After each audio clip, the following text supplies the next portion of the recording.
Are you relocating to Canada? Have you planned your finances around it? Let's talk about it.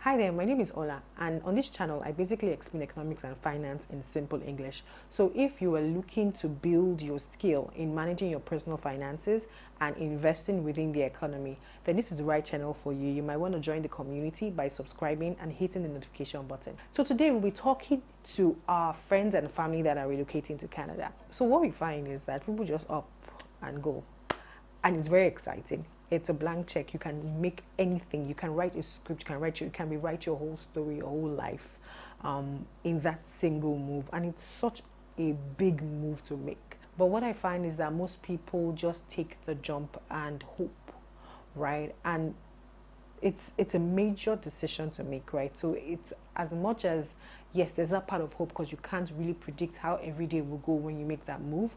But there's also a place for planning. So the first thing, just brace up. You're going to be spending a lot of money. You need to put money aside, and you need to mentally prepare yourself for the dwindling in that account balance as you go along the way. It can be very frustrating when you see 50K in your account. It goes to 45, it goes to 40, it goes to 30, and money is not coming in. It can be a source of pressure, but it's better when you mentally prepare yourself for that level of spending. You're going to be buying a lot of things that you would need to settle in. There's a limit to how much you can ship from Nigeria to Canada. At some point, it will not make monetary sense to send some things. You would get there and still have to buy. The first provision you need to make is for where you're going to live, right? Budget 1 year's rent, right? And put it aside. If you have someone you're going to stay with, fantastic. But if you don't, then just plan for spending 1 year's worth of rent without any income. That's the most conservative way to look at it. So you're not under pressure when you don't have a job, when your job hasn't come, when you're doing interviews and nothing has really clicked, and so your mind is in the right place. So the first thing is sort out your housing. The next thing I need to understand is that you're going into a tax economy where they are quite tax efficient, right? And taxes make up a huge part of your expenses. So at the point where you begin to earn money, just prepare and brace up for taxes. Now, in fact, before you even start earning money, when you go to the store, you pick up something and they say it's $10. By the time you get to the till, they'll probably charge you like maybe $11 something. And that difference is tax. So understand that each province has their own tax rates and to be applied at the till. Even if you order online, when you put your address for delivery, they will add the taxes for you there. No joke, right? And it's different from the UK or Nigerian system where everything is inclusive. So if you see $10, that's where you go and pay at the till. But no, it's different, right? So brace up for that. So there are tax-free savings accounts, there are retirement savings accounts, there's the pension contributions from your organization, there's a special savings account for your kids also. So all those things that just help you legally avoid taxes, take advantage of them, because tax is a huge portion of your expenses in the developed economy. The next thing to understand that you are moving from a cash economy to a credit economy. What that means is your ability to throw around cash is not as impressive as your ability to build a credit score. Now, you have to be careful because building credit is important, but building a debt burden is a problem and it's a risk. And so you have to be careful. Now, by being careful, I mean build your credit score, have your credit card, but pay down as quickly as possible. One of the tricks when it comes to debt is to ask for the cash flows. By cash flows, I mean, you say you're giving me a loan of $1,000. How much, and you say the interest is whatever, 2% per annum, 1% monthly. Whatever it means, whatever the rate is, right? Put it in numbers.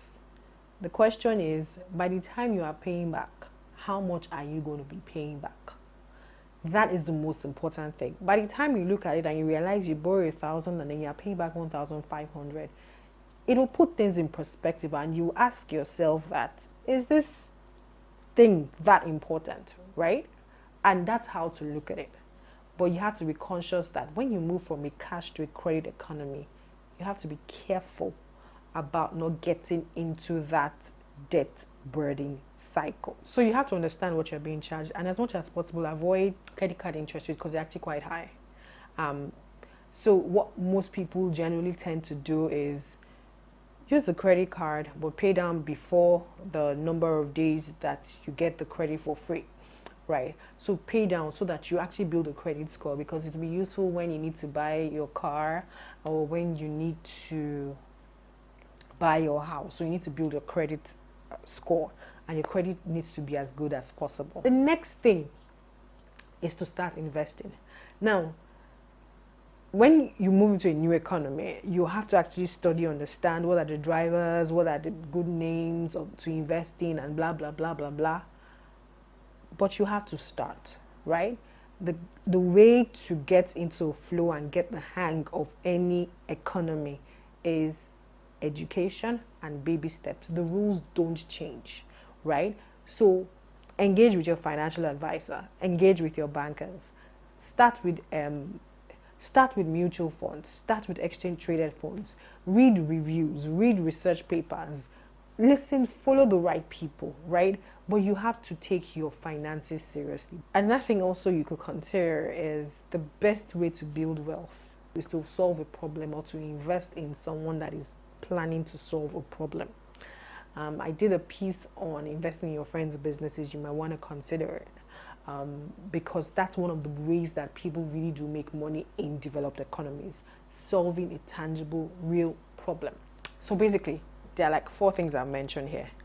You have to have a budget for like the first 1 year, and just prepare your mind that you're going to be spending for a year, and just breathe.